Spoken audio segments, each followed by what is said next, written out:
میں آج آپ کے لیے یہ کہنا چاہتا ہوں کہ دیکھیں، یہ آپ ایک بڑے خطرناک موڑ پہ کھڑے ہیں. اگر میری قوم میری آواز آج سن کے آپ جو اللہ نے ہمارے اوپر حکم دیا ہوا ہے جہاد کا، جہاد ہے کیا؟ پہلے میں یہ بھی کلیئر کر دوں، ظلم کے سامنے اور نا انصافی کے سامنے کھڑا ہونا جہاد ہے. اللہ نے ہمارے پہ فرض کیا ہوا ہے. کیوں کیا ہوا ہے؟ ہماری بہتری کے لیے. جو قومیں رائے حق پہ کھڑی ہوتی ہیں اور انصاف کے لیے کھڑی ہوتی ہیں وہ آزاد ہو جاتی ہیں، اور انصاف کے بعد ہی خوشحالی آتی ہے. پہلے مدینہ کی ریاست میں عدل اور انصاف آیا، پھر خوشحالی آئی. نیلسن منڈیلا جو موجودہ بڑا ایک لیڈر میں مانتا ہوں، اس نے بڑی پتے کی بات کی. اس نے کہا اگر تم نے غربت کم کرنی ہے تو پہلے انصاف لے کے آؤ. چائنا نے دنیا کی تاریخ میں کبھی کسی قوم نے غربت کم نہیں کی جو چائنا نے کی ہے. 70 کروڑ لوگوں کو پچھلے 30-35 سال میں غربت سے نکال لیا انہوں نے. اور اسی قوم نے 450 وزیروں کو کرپشن کے اندر جیل میں ڈالا. یعنی طاقتور وزیروں کو انہوں نے قانون کے نیچے لے کے آئے. تو جو خوشحالی ہوتی ہے وہ انصاف کے ساتھ ہوتی ہے. حضرت علی کا قول ہے کہ کفر کا نظام چل جائے گا لیکن ظلم اور ناانصافی کا نظام نہیں چل سکتا. جدھر ہم جا رہے ہیں یہ نظام نہیں چل سکتا اور نہیں چل رہا. آج پوچھے لوگوں کے حالات. آج کون سی قیامت آئی تھی کہ اپریل میں ہماری حکومت گئی ہے؟ 65 روپے کلو آٹا تھا، آج 135 روپے پہ پہنچ گیا یا اس سے بھی اوپر. کون سی قیامت آئی تھی کہ بجلی دگنی ہو گئی ہے؟ پٹرول ڈیزل دنیا عالمی مارکیٹ میں تو ان کی تیل کی قیمت کم ہے. کون سی قیامت آئی کہ یہ قیمتیں ان کی آج ادھر پہنچ گئی ہیں؟ کسانوں سے پوچھیں. کون سی قیامت آئی ہے کہ یوریا دگنا ان کو دے رہا؟ 60 ارب روپیہ کسانوں نے صرف گندم کی فصل کے لیے یوریا پہ ایکسٹرا خرچ کیا ہے ہمارے دور سے. تو کیا ہوا پاکستان؟ یعنی ہماری حکومت جانے سے اب تک یہ کیا ہوا کہ بجلی آج دگنی ہو گئی ہے؟ بجلی کے بل لوگوں سے پوچھے، آج عوام سے پوچھے تو صحیح ان کے حالات کیا ہیں، اور ابھی مزید اور مہنگائی آنے والی ہے. لیکن جو اس ملک کے طاقتور ڈاکو تھے انہوں نے اربوں روپے کے اپنے کرپشن کے کیسز ختم کروا لیے. 1100 ارب روپے کے اپنے کرپشن کے کیسز ختم کروا دیے اور قوم کو انہوں نے بھیج دیا تباہی کی طرف. آج ہمارا ملک، کبھی بھی ہمارے معاشی حالات ایسے نہیں تھے جو آج ہے. تو یہ کیوں ہے؟ سوال پوچھے نا اپنے آپ سے، کیوں ہے؟ ہم سب سے زیادہ، میں پاکستانی، میں آپ کو بتاؤں جب میں مکہ گیا ہوں، مدینہ گیا ہوں، سب سے زیادہ مسلمان پاکستانی مجھے ملے وہاں. ہم یہاں تبلیغ کی جماعت کا اجتماع ہوتا ہے، 20 لاکھ لوگ جمع ہو جاتے ہیں کیونکہ سارے یا عاشق رسول ہیں، اپنے دین میں ماننے والے لوگ ہیں. لیکن کیا وجہ ہے کہ ہم تباہی کے راستے پہ کھڑے ہیں؟ کیوں نہیں اللہ ہماری دعائیں کیوں نہیں سن رہا؟ کیونکہ اللہ نے کئی قانون بنائے ہوئے ہیں.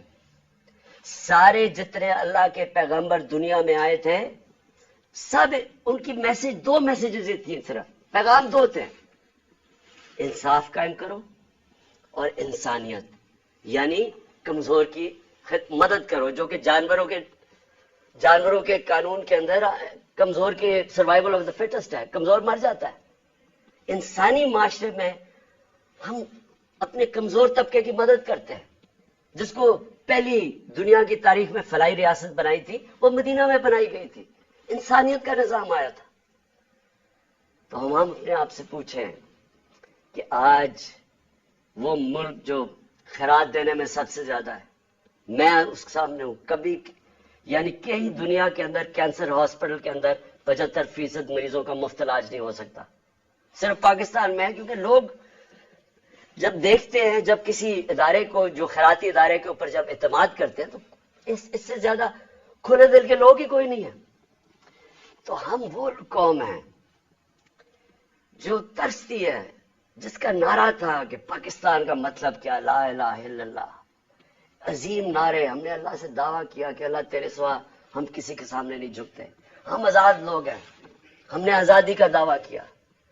آج اپنے حالات ہم دیکھیں، نہ ہمارے پاس آزادی ہے، نہ یہاں خوشحالی ہے، غربت بڑھتی جا رہی ہے، دن بدن قیمتیں بڑھتی جا رہی ہیں. تنخواہ دار طبقے سے پوچھیں کہ کیا حالات ہیں ان کے، پوچھیں آج بزنس مین سے، سب دکان، آج فیکٹریاں بند ہو رہی ہیں.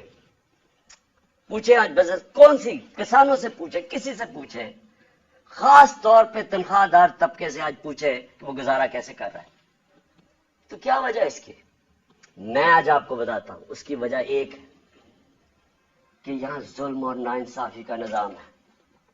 میرے نبی صلی اللہ علیہ وسلم نے کہہ دیا تھا 1500 سال پہلے کہ طاقتور اگر چوری کرے تو آپ اس کو این آر او دے دیں، اور بیچارے غریب لوگ جیلوں میں جائیں، اور پھر سمجھیں کہ اللہ ہماری دعائیں قبول کرے گا. اور اس لیے جہاد اس نے ہمیں کہا ہے کہ ظلم کے سامنے کھڑے ہو، ناانصافی کو قبول نہ کرو. اور آج میں خاص طور پہ مخاطب ہوں اپنی پاکستان کی عدلیہ سے، اور اس کے بعد پاکستان کی وکلا برادری سے. دیکھیں، اللہ نے آپ کے اوپر بہت بڑی ذمہ داری سونپی ہے. یہ وقت ہے آپ کا کہ آپ اس ملک میں رول آف لا کے لیے کھڑے ہوں. میں یہ آپ کو پورے ایمان سے کہتا ہوں کہ جس طرف یہ لے کے جا رہے ہیں، ہمیں کوئی مستقبل نہیں ہے اس ملک کا. جس طرح کے فیصلے کیے جا رہے ہیں، جس طرح کی انصاف کی اور قانون اور آئین کی دھجیاں اڑائی جا رہی ہیں، جس طرح وہ جنگل کا قانون نافذ کیا جا رہا ہے، اس طرح ہمارے ملک کا کوئی مستقبل نہیں ہے. پہلی دفعہ لوگوں کو خوف آنا شروع ہو گیا ہے. لوگ پاکستان سے امید ان کی چلی گئی ہے. 8 لاکھ لوگ ہمارے ساتھ 8 مہینے میں پروفیشنلز، وہ طبقہ جو ایک ملک کی جان ہوتا ہے، وہ چھوڑ کے چلا گیا ہے. باہر لوگ سرمایہ کاری کے لیے نکل گئے ہیں کیونکہ امید جانی شروع ہو گئی ہے. تو اس لیے میں اپنے معزز عدلیہ، اپنے ججز سے اور اپنی وکلا کمیونٹی سے، میں آج آپ سے خاص طور پہ آج اپیل کر رہا ہوں اپنے ملک کی خاطر. میں پھر سے ریپیٹ کرتا ہوں کہ اللہ نے عمران خان کو جو دے دیا ہے، میں اپنی خوابوں میں بھی سوچتا تھا کہ وہ مجھے اس طرح کی عزت دے گا. اور انسان کیا چاہتا ہے دنیا میں؟ عزت ہی چاہتا ہے. انسان کے تو پیسے بناتا ہے عزت کے لیے، پاور میں آتا ہے عزت کے لیے. تو جب اللہ نے اتنی عزت دے دی ہے تو مجھے اور کیا مل سکتا ہے؟ میں صرف اس وقت آپ سب کے لیے کھڑا ہوں. میری جو ساری جدوجہد ہے وہ آپ کے لیے، اور آپ کو اس کے لیے سب کو کھڑا ہونا پڑے گا. میں سارے پاکستانیوں کو کہہ رہا ہوں، آپ اگر آج نہ کھڑے ہوئے، میں آپ کو یقین دلاتا ہوں کہ آگے اندھیرا ہے. میری آواز کیوں بند کرنے کی کوشش کی جا رہی ہے؟ کیوں وہ پولیس یہ فواد چودھری کو کیوں پکڑا ہے؟ کون سا جرم کیا اس نے؟ کوئی مجھے جمہوریت میں بتائے کہ یہ جرم ہوتا ہے کہ جو اس نے اس کو منشی کہہ دیا، اس کو چیف الیکشن کمیشن. کبھی اس کے اوپر بھی کسی جمہوریت میں پکڑا جاتا ہے؟ اعظم سعدی کا کیا قصور تھا؟ کیا اس سے کہہ دیا کہ جناب ایکس آرمی چیف نے NRO 2 دے دیا؟ تو یہ سینیٹر ہے، اس کی رائے ہے. یہ باقی اس ملک کی اکثریت سمجھتے ہیں کہ ٹھیک ہے. اس کو ننگا کر کے، تشدد کر کے، پھر وہ گندی ویڈیو، اور پھر اس کو پکڑ لیا، 30 FIR کاٹ دی. شہباز گل، ارشد شریف، جو ارشد شریف کی خبریں آتی ہیں کہ کس طرح اس سے کیا گیا. کیا بچہ جانتا ہے پاکستان میں کہ ارشد شریف جیسا خوددار، دیانتدار، کریڈیبل، ایک محب وطن شاید ہی کوئی صحافی آیا ہو. اس سے جو کیا ہے، اور یہ جو میرے اوپر قاتلانہ حملہ کس لیے کیا گیا؟ میں نے کون سا جرم کیا تھا؟ اور اس کے اوپر ابھی میں آتا ہوں جب میں باقی چیزیں بھی آپ کو سامنے رکھتا ہوں. لیکن میں آج اپنی قوم کو کہہ رہا ہوں کہ دیکھیں، آپ کا مستقبل آپ کے ہاتھ میں ہے. آپ ہیں اللہ کے بعد اس ملک کے وارث. آپ کو اپنی تقدیر اپنے ہاتھ میں لینی پڑے گی. یہ میرا وعدہ ہے کہ جب تک میں زندہ ہوں میں اس ملک کے لیے سٹرگل کروں گا. میں کیوں سٹرگل کروں گا؟ کیونکہ میں کبھی نہیں بھولتا کہ بچپن سے مجھے بتایا گیا ہمارے بڑوں نے کہ تم خوش قسمت ہو، تم آزاد ملک میں پیدا ہوئے ہو. ہمارے بڑے سارے غلام ہندوستان میں پیدا ہوئے تھے. بچپن سے یہ ہمارے میں ڈالا گیا کہ یہ کتنا خوش قسمت سارے میری جنریشن کہ ہم تو ایک آزاد ملک میں پیدا ہوئے. میں کبھی بھی جب دنیا میں باہر گیا، کرکٹ کھیلی، بڑا ٹائم گزارا ہے، پروفیشنل کرکٹ کھیلتا تھا، کبھی میرے ذہن میں یہ نہیں آیا کہ میں پاکستان کے علاوہ کسی اور ملک میں رہ سکتا ہوں. اور میں ابھی بھی جتنی میری باقی زندگی ہے اس ملک کے لیے. میں آپ کو یقین دلاتا ہوں کہ نہ مجھے کوئی جیل سے ڈر ہے. موت میں نے اپنے اتنے قریب سے دیکھی ہے کہ اتنے قریب سے دیکھی ہے. مجھے پورا اللہ پہ اعتماد ہے. میں لا الہ الا اللہ پہ ماننے والا انسان ہوں. جب اس کا فیصلہ ہوگا، قرآن شریف کے اندر آپ پڑھ لیں، آپ نہ آگے ہوتا ہے ٹائم نہ پیچھے ہوتا ہے. اس لیے مجھے کوئی فکر کسی کی نہیں ہے. اور مجھے کوئی یہ جو ہر وقت جیل لے کے جانے لگے ہیں، مجھے اس سے کوئی فکر نہیں ہے. اور نہ ہی میں آپ سب کو کہتا ہوں آپ کو یہ جیل سے ڈرنا نہیں چاہیے. جیل کا ڈراوے جی جیل میں ڈال دیں گے، ڈال دیں جیل میں، کتنوں کو ڈالیں گے. اس لیے میری قوم، آپ کو اگر اپنے آپ کو بچانا ہے، آپ کو اللہ کے حکم پہ چلنا پڑے گا، انصاف کے ساتھ کھڑا ہونا پڑے گا. اور میں اپنی عدلیہ سے پہلے آتا ہوں.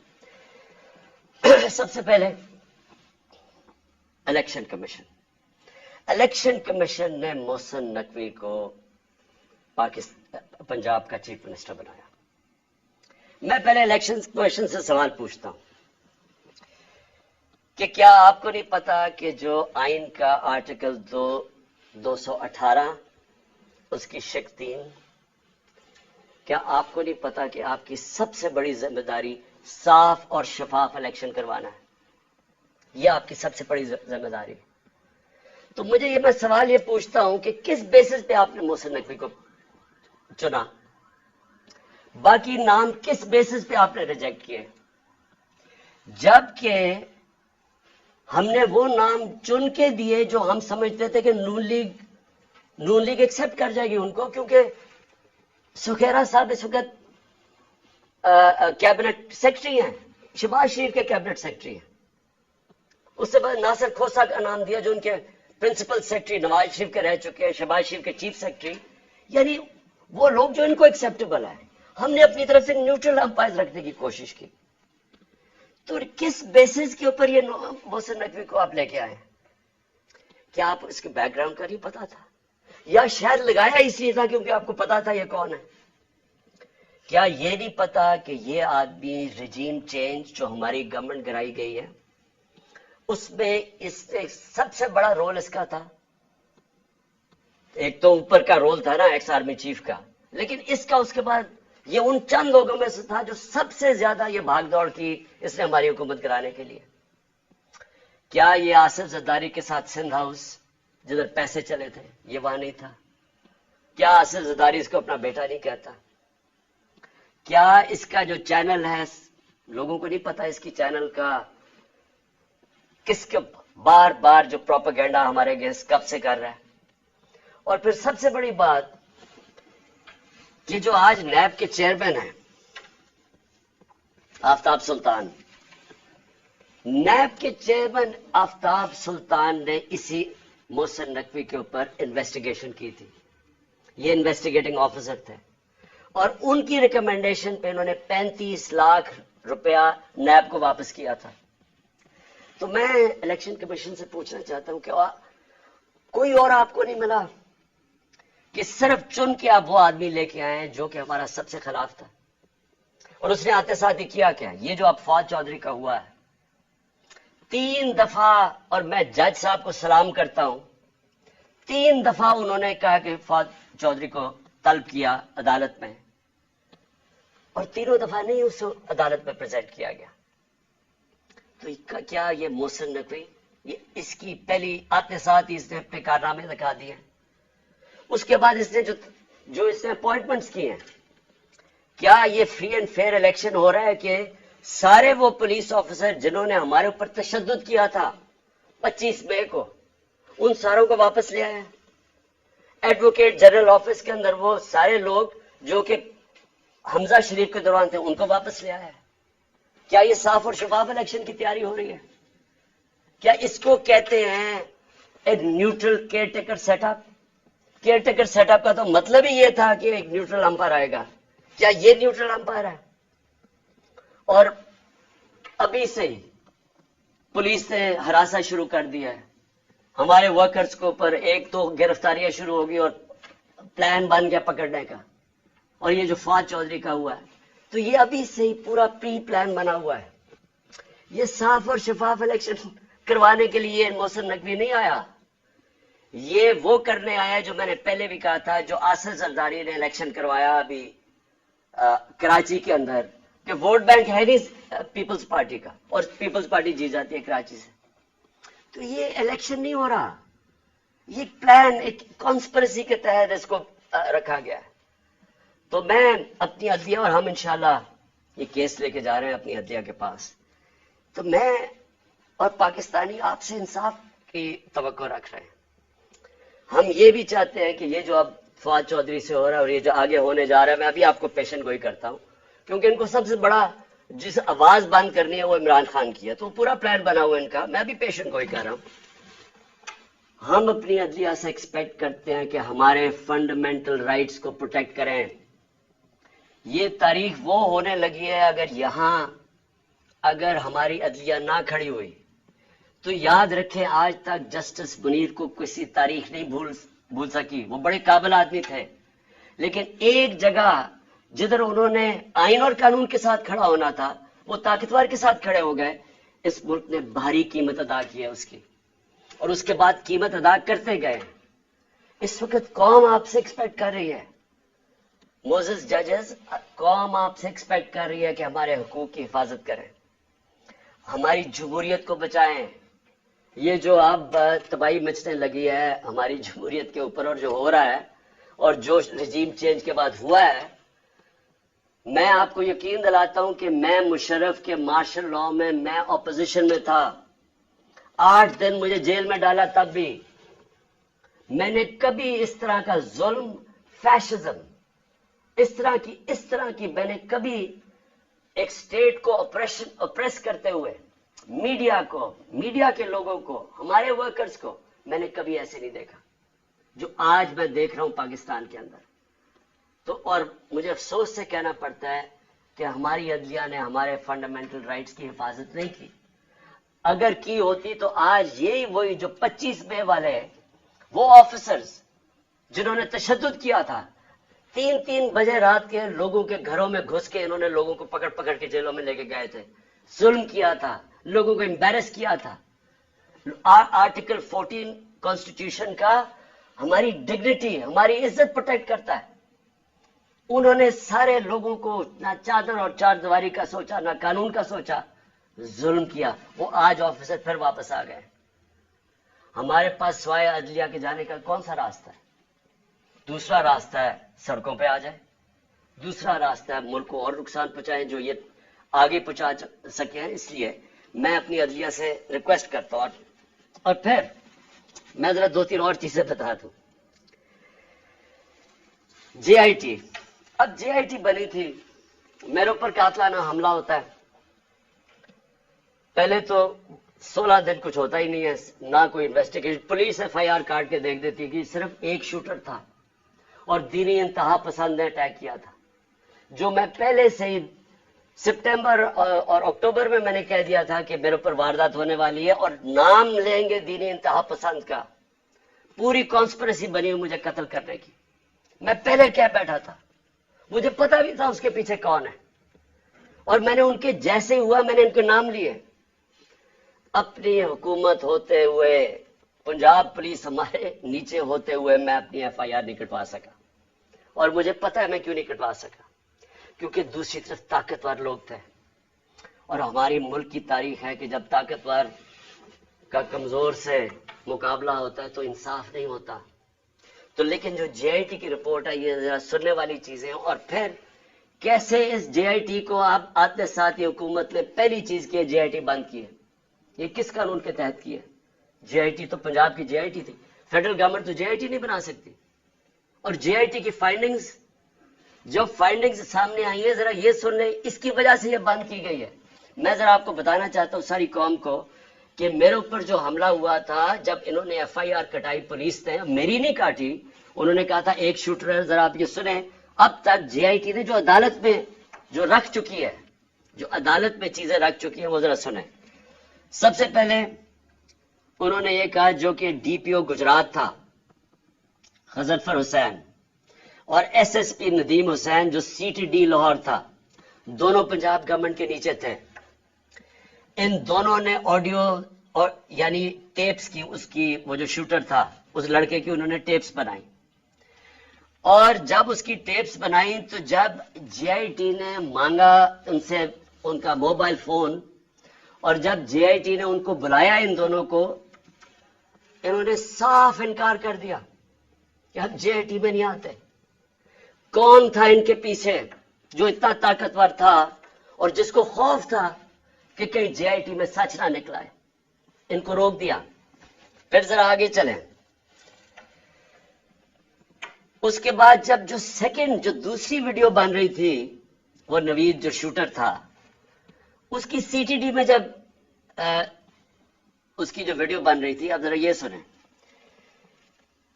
رپورٹ لکھتی ہے جے آئی ٹی کے 4 سے 5 جو نامعلوم لوگ وہاں موجود تھے.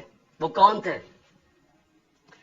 پولیس سی ٹی ڈی کے اندر اس کی بنایا جا رہا ہے اس کا سیکنڈ ویڈیو, اور وہ بھی اس کی کون سا قانون اجازت دیتا ہے کہ پولیس ویڈیوز بنا کے ریلیز کرتی رہے میڈیا کو؟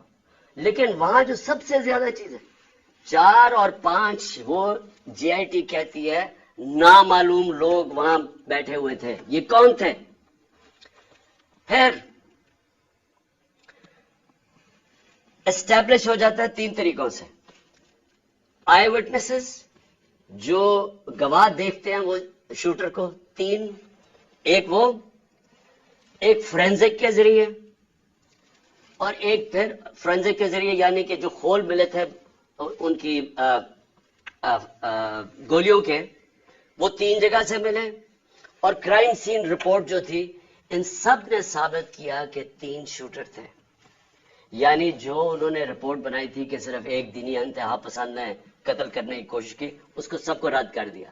اس لیے یہ آتے ساتھ ہی انہوں نے جے آئی ٹی بند کی, کیونکہ میں نے نام تو ایک شہباز شریف کو رانا ثناء اللہ کا لیا ہوا ہے, اور وہی بیٹھے ہوئے فیڈرل گورنمنٹ میں, اور انہوں نے آگے انہی کے نیچے اب جے آئی ٹی بنے گی.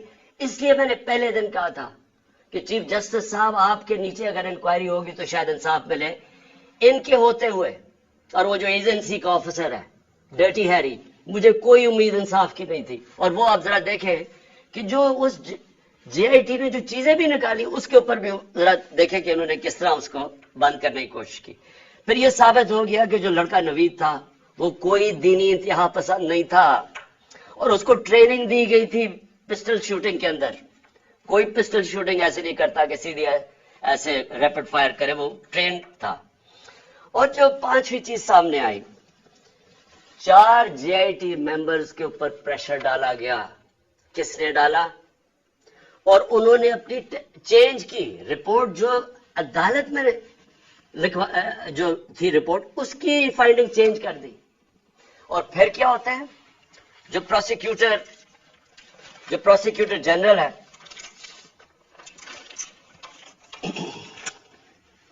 جو انڈیپینڈنٹ انکوائری کرتا ہے, ان 4 لوگوں کے اوپر جو اپنے چینج کرتے ہیں رپورٹ, یہ 4 جے آئی ٹی ممبرز اپنی رپورٹ چینج کرتے ہیں. انڈیپینڈنٹ انکوائری کنڈکٹ کی جاتی ہے پروسیکیوٹر جنرل آف پاکستان, وہ ان کے اوپر انڈیپینڈنٹ انکوائری کنڈکٹ کرتا ہے, اور وہ کنفرم کرتا ہے, prosecutor general of Pakistan confirm کرتا ہے کہ انہوں نے اپنی غلط ٹیسٹ اپنی بدلی. 3 شوٹرز تھے, اور اس نے ریکمینڈ کیا کہ ان کے اوپر کرمنل پروسیڈنگز کی جائیں, کہ انکوائری کو سیبوٹاج کرنے کے لیے جو 4 جے آئی ٹی ممبرز نے جنہوں نے چینج کیے. تو میرا سب سے بڑا سوال یہ ہے کہ آتے ساتھ ہی پنجاب گورنمنٹ جب سے یہ آیا ہے انہوں نے سب سے پہلے کیوں انہوں نے اسٹڈی کر لیتے, دیکھ تو لیتے کہ جے آئی ٹی رپورٹ میں کیا فائنڈنگز ہیں, بڑی تفصیل میں انہوں نے فائنڈنگز دی ہوئی ہیں. آتے ساتھ ہی اس کو کیوں بند کیا؟ اور پھر جو سب سے زیادہ کام کر رہا تھا, پہلے تو یہ 4 بھگا دیے, جو سب سے زیادہ کام کر رہا تھا میں اس کا نام دیتا ہوں, بڑا مجاہد, اس طرح بھی ماشاءاللہ ایسے لوگ تھے, انہوں نے آتے ساتھ ہی یہ جو محسن نقوی نے اور کیا کام کیا کہ اس نے جو لڑکا جو سب سے زیادہ کام کر رہا تھا, اس کا میں نام اس لیے بتانا چاہتا ہوں کیونکہ سعید انور شاہ, یہ انویسٹیگیٹنگ آفیسر تھا جس نے کھڑا ہوا اور جس نے عدالت کے اندر چلان دیا, انہوں نے آتے ساتھ ہی اس کو سسپینڈ کر دیا. تو میں اس سے کیا مجھے نظر آتا ہے, اس سے مجھے نظر آتا ہے کہ اگر کسی کو بھی شک بھی تھا کہ اس کے پیچھے طاقتور لوگ تھے جنہوں نے یہ سارا پلان کیا ہے, وہ شک ساروں کے دور ہو جانے چاہیے. یہ پلان تھی کانسپریسی, اور یہ لوگ یہ جو اوپر بیٹھے ہوئے ہیں شہباز شریف اور وہ جو دوسرا ہے رانا ثناء اللہ, وہ بالکل اس کے اندر ملوث تھے. کیونکہ اگر وہ ملوث نہیں تھے ان کو کس چیز کا ڈر تھا؟ کیوں وہ یہ بار بار جے آئی ٹی کو سیبوٹاج کرنے کی کوشش کر رہے تھے اور کر دیا؟ کیوں نہیں چلنے دیا جے آئی ٹی کو؟ بعد میں رپورٹس چیلنج ہو سکتی ہیں, اس کے اوپر کیس تو آگے چلتا ہے, لیکن کیوں انہوں نے کیا؟ کیونکہ ہمارے ملک کی تاریخ ہے. لیاقت علی خان کس نے ان کو قتل کیا ابھی تک کبھی نہیں پتا چلا. بے نظیر بھٹو کوئی پتہ نہیں, ایک دم اس کی جو سین تھا جدھر وہ بیچاری کو شہید کیا گیا, وہ سارا ایک دم کلیئر کر دیا. کس کے انسٹرکشن پہ کیا گیا کوئی کبھی نہیں پتا چلتا. اس لیے یہ جو پورا کور اپ ہو رہا ہے یہ بھی کیونکہ طاقتور لوگ انوالوڈ ہیں, اس لیے کوئی پوری کوشش ہوگی اس کو کور اپ کرنے کے لیے. میں آگے اب چلتا ہوں. جب جو آئین ہے ہمارا, اور آئین بڑا کلیئر ہے, آئین کا آرٹیکل 105 یہ کہتا ہے کہ جیسے ہی ایک اسمبلی ڈیزالو ہوتی ہے, جیسی اسمبلی ڈیزالو ہوتی ہے تو گورنر 48 گھنٹے کے اندر وہ ایک ڈیٹ دیتا ہے الیکشن کی. یہ آئین کے اندر لکھا ہوا ہے 105, آرٹیکل 105 میں لکھا ہوا ہے. نہ کے پی کے گورنر نے ابھی تک ڈیٹ دی ہے, نہ پنجاب کے گورنر نے ڈیٹ دی ہے. سوال یہ کیوں نہیں دی؟ ہم نے اپنی گورنمنٹ کیوں کرائی؟ کبھی سوچا ہے کہ کوئی اپنی گورنمنٹ خود چھوڑ دیتا ہے, ڈیزالو کر دیتا ہے؟ کبھی اس ملک کی تاریخ میں ہوا ہے؟ 60% پاکستان جس کے اوپر ہماری گورنمنٹ ہو, ہم خود ہی کہیں کہ جی ٹھیک ہے یہاں اسمبلیز ڈیزالو کرتے ہیں. میں نے نیشنل اسمبلی بھی اپریل کے اندر ووٹ آف نو کانفیڈنس سے پہلے میں نے وہ بھی کہا تھا کہ میں ڈیزالو کرتا ہوں, الیکشن کروا دیں. تو یہ اس لیے کرتے ہیں, ہم نے اس لیے فیصلہ کیا کہ جب ایک ملک کے اندر سیاسی طور پہ استحکام نہیں ہوتا تو معیشت کے اوپر ڈائریکٹ اس کا امپیکٹ جاتا ہے. ہم نے یہ اس لیے اپنی اسمبلیاں ڈیزالو کی کیونکہ ہمیں نظر آ رہا ہے کہ ملک تباہی کی طرف جا رہا ہے, ڈیفالٹ کی طرف جا رہا ہے. جس طرح میں پہلے کہہ بیٹھا ہوں کہ کسی طبقے سے پوچھ لیں آج پاکستان میں کہ معیشت کا کیا حال ہے, وہ سارے آپ کو یہ کہ جواب دیں گے برے حالات ہیں, گر رہا ہے نیچے. تو ہم نے اس کو اس لیے اپنی گورنمنٹس کی قربانی دی کہ ہم یہ سمجھتے ہیں کہ اگر ہم نے اس ملک کو اٹھانا ہے واپس تو سب سے پہلے صاف اور شفاف الیکشنز کی ضرورت ہے. صاف اور شفاف الیکشنز کا مطلب پولیٹیکل سٹیبلٹی. جب لوگوں کو ایک اعتماد ہوگا, بزنس کمیونٹی کو جو باہر بیٹھی ہے جو اندر بیٹھی ہے کہ اب 5 سال کے لیے حکومت آ گئی اور پبلک مینڈیٹ کے ساتھ جو بڑے فیصلے کر سکتی ہے, جو ضرورت ہے آج پاکستان کو نکالنے کی اس دلدل میں سے, تو تب ہی ملک اٹھ سکتا ہے. ان کے اوپر تو نہ باہر نہ کسی کو اندر اعتماد رہ گیا ہے. تو یہ تو جتنی دیر چلتی رہے گی لوگوں کی تو تباہی ہے اس کے اندر. تو اس لیے ہم نے اپنی گورنمنٹس ڈیزالو کی تھی. ہمارا سوچ یہ تھی کہ اس کے بعد الیکشنز کی طرف ہم جائیں گے, اور اس لیے قربانی دی تھی. ابھی تک لگ یہ رہا ہے, اور یہ جو محسن نقوی کو لے کے آئے ہیں, اب یہ واضح ہو گیا ہے کہ ان کا کوئی موڈ الیکشن کروانے کا نہیں ہے. میں پھر اپنی عدلیہ سے پوچھتا ہوں کہ اب ذمہ داری آپ کی ہے. آئین کے اندر کوئی گنجائش نہیں ہے. جیسے ہی گورنمنٹ ڈیزالو ہوتی ہے آرٹیکل 105 105 واضح طریقے سے کہتا ہے کہ 90 دن کے اندر آپ نے الیکشن کروانے. اور ذمہ داری آپ کی ہے کیونکہ آپ کو دنیا دیکھ رہی ہے آپ کی طرف کہ کیا یہ آپ کریں گے یا نہیں کریں گے. کیونکہ پھر میں پھر سے کہتا ہوں کہ مجھے افسوس سے کہنا پڑتا ہے کہ ہمارا ملک وہ نہیں بن سکا جو بننا چاہیے تھا. اور اس کی بہت بڑی وجہ یہ ہے کہ یہاں کبھی بھی رول آف لا نہیں ہوا. یا طاقتور ہمیشہ قانون سے اوپر ہے. تو یہ بار بار جب ہم ان سے بھی پوچھتے ہیں یہ جو بیٹھے ہوئے ہیں اس وقت امپورٹڈ گورنمنٹ ایک ہارس ٹریڈنگ کے ذریعے رشوت دے کے خرید و فروخت کر کے آج بیٹھے ہوئے ہیں اوپر. یہ بھی کہتے ہیں جی ہو جائے گا کوئی چیز ہو جائے گی آگے چلے جائے گا الیکشن. بھائی کیسے چلے جائیں گے؟ آئین ہے یا نہیں ہے؟ اگر آپ کا ملک کے اندر آئین ہے اور کوئی قانون ہے تو پھر تو یہ آگے جا ہی نہیں سکتا 90 دن سے. تو یہ بھی آج میں اپنی عدلیہ کو کہنا چاہتا ہوں کہ اب آپ کے اوپر بہت بڑی ذمہ داری آنے والی ہے. کیونکہ یہ جو محسن نقوی کو لے کے آئے ہیں اس کا کوئی ان کا نہیں نظر آ رہا کہ الیکشن کروائیں گے. پھر میں آخر میں اپنی قوم سے بس یہ بات کر کے اپنی بات ختم کرتا ہوں کہ دیکھیں میں جس طرح شروع کیا تھا کہ اللہ میرے پہ بڑا مہربان رہا ہے. میں اس کا شکر ادا جتنا بھی کروں کم ہے کہ مجھے تو اس ملک میں جو آپ نے عزت دی وہ کسی کو دی نہیں پہلے. لیکن میں ایک چیز جانتا ہوں کہ میں کسی صورت اگر کسی کا خیال ہے کہ میں ان چوروں کے نیچے مان جاؤں گا ان کی غلامی، میں واضح کر دوں کہ آخری گیند تک لڑوں گا، آخری اپنی سانس تک ان کا مقابلہ کروں گا.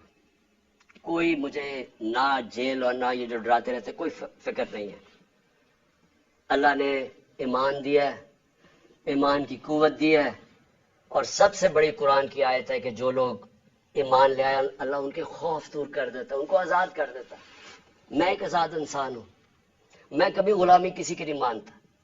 میں لا الہ الا اللہ میرے دل میں ہے. میں نے اللہ کے سامنے دعویٰ کیا ہوا کہ اللہ تیرے سوا کوئی خدا نہیں ہے. کوئی خوف کے بت کی میں پوجا کرتا نہیں اور نہ آپ کو کرنی چاہیے. کیونکہ میں ایک مثال دیتا ہوں ہمیشہ لوگوں کو، کیونکہ اسلام کی تاریخ آپ پڑھیں تو جو سب سے دردناک اور تکلیف دہ واقعہ وہ ایک ہی ہے. جس طرح حضرت امام حسین کی شہادت ہوئی. اور میں ہمیشہ یاد کراتا ہوں لوگوں کو کہ کوفہ کے لوگوں کو انہوں نے تو بلکہ دعوت دی تھی امام حسین کو، ان کو پتا تھا وہ راہ حق پہ ہے، ان کو پتا تھا کوفہ کے لوگوں کو. لیکن یزید کے خوف کے ظلم کے خوف کی وجہ سے انہوں نے اتنا بڑا سانیہ ہونے دیا اسلام میں. آپ بھی یہ خوف کا بت توڑ دیں، میری طرح آزاد ہو جائیں اور کسی صورت ان کو نہ قبول کریں. مجھے جو صرف ایک افسوس ہے کہ میں جب سیاست شروع کی تھی 26 سال پہلے تو میں یہ سمجھتا تھا کہ دو طرح کے طبقے پاکستان میں ہیں. ایک وہ طبقہ ہے چھوٹا سا جو اس ملک کا پیسہ چوری کر کے باہر لے جاتا ہے.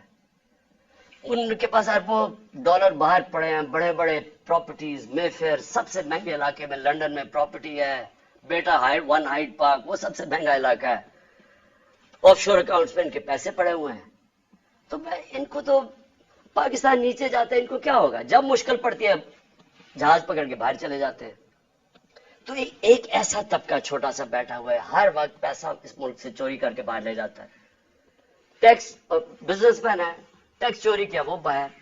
ریل اسٹیٹ کے اندر بیٹھے ہوئے لوگ جیسی پیسہ بنتا ہے حوالے ہنڈی سے پیسہ باہر. تو ان کو کوئی تکلیف نہیں ہے کہ پاکستان نیچے جاتا یا نہیں. ان کو تکلیف نہیں ہے کہ ہم غلامی کریں، کبھی کسی کی غلامی جو آج تک کرتے آئے ہیں ان کو فکر نہیں ہے، کیونکہ ان کا اسٹیٹ پاکستان میں نہیں ہے. اور اس لیے میں ان کے خلاف نکلا تھا آج سے 26 سال پہلے. اور اس لیے جب تک میرے میں سانس ہے میں ان کا مقابلہ کروں گا. لیکن ایک دوسرا طبقہ جن کا جینا مرنا پاکستان میں، وہ اکثریت اس ملک کی عوام ہے، اور اس ملک کے وہ ادارے ہیں، وہ ادارہ جس کو پتا ہے کہ اگر یہ ملک کی معیشت نیچے جاتی ہے تو سب سے پہلے نقصان اس ادارے کا ہے۔ آج سری لنکا کے اندر آئی ایم ایف نے حکم دیا سری لنکا کو کہ اپنی جو سری لنکا کی فوج ہے اس کا آدھا کرو۔ مصر کے اندر آئی ایم ایف نے حکم دیا ہے کہ اپنے فوج کی فضول خرچیاں کم کرو۔ تو کیا وہ جب ہم جو یہ امپورٹڈ حکومت ہمیں اپنے گھٹوں پہ لے آئی ہے، اپریل میں پاکستان کے اندر کھڑا تھا، صرف اکنامک سروے آف پاکستان آپ دیکھ لیں، اور آج کے ادھر ہے، تو کیا وہ جو اب ہمارے سے قیمت ادا کریں گے، کیا ہماری طرح کے جو سمجھتے ہیں کہ ہم ایک آزاد ملک میں رہنا چاہتے ہیں، کیا ہماری آزادی خطرے میں ہوگی یا نہیں؟ تو میں یہ ہمیشہ سمجھتا تھا کہ یہ ادارے کبھی بھی ان لوگوں کے ساتھ نہیں ہوں گے جو یہ ملک کا پیسہ چوری کر کے باہر لے کے جاتے ہیں۔ اور مجھے بڑا افسوس سے کہنا پڑتا ہے کہ ہماری حکومت ہٹا کے ان لوگوں کو بیک کیا گیا جو اس ملک کو 30 سال سے لوٹ رہے تھے۔ چھوڑیں کہ میں کیا کہتا ہوں، صرف انٹرنیشنل میڈیا ان کے متعلق کیا کہتا ہے۔ آج تو ٹیلی فون ہے، اپنا گوگل کر لیں کہ ان دونوں بڑے خاندانوں کے اوپر انٹرنیشنل میڈیا کیا کہتا ہے۔ ان کے خلاف ہماری اسٹیبلشمنٹ نے، ہماری ایجنسیز نے کیا کیا چیزیں نکالی ہوئی ہیں ان کی چوری کے اوپر۔ تو مجھے حیرت یہ ہوئی کہ رجیم چینج کے بعد ان کے ساتھ کیسے کھڑے ہو گئے، وہ ادارہ جس کا سب سے زیادہ سٹیک ہے کہ پاکستان ایک طاقتور ملک بنے، کہ اگر ایک ملک کی معیشت نیچے جاتی ہے تو ہمیں سوویت یونین کی مثال ہے کہ وہ ملک ٹوٹ گیا، تکڑی ترین فوج تھی لیکن ملک ٹوٹ گیا کیونکہ معیشت نیچے چلی گئی۔ تو ان کے نیچے جو انہوں نے 30 سال سے یہ ملک سے کر رہے ہیں، مجھے ابھی تک نہیں سمجھ آ رہی کہ کیسے وہ ادارے ان کے ساتھ کھڑے ہو گئے۔ میں آخر میں اپنی ساری قوم کو کہنا چاہتا ہوں کہ اپنی تقدیر اپنے ہاتھ میں لیں۔ آپ کا مستقبل، آپ کے بچوں کا مستقبل آپ کے ہاتھ میں ہے۔ آپ یہ اگر ظلم نہ، آپ کے پاس اب 2 راستے آ گئے، ایک تباہی کا راستہ ہے، ایک مشکل راستہ ہے، جدوجہد کا راستہ ہے، لیکن پاکستان کی عظمت کا راستہ ہے، اور مجھے امید ہے کہ آپ سب صحیح فیصلہ کریں گے پاکستان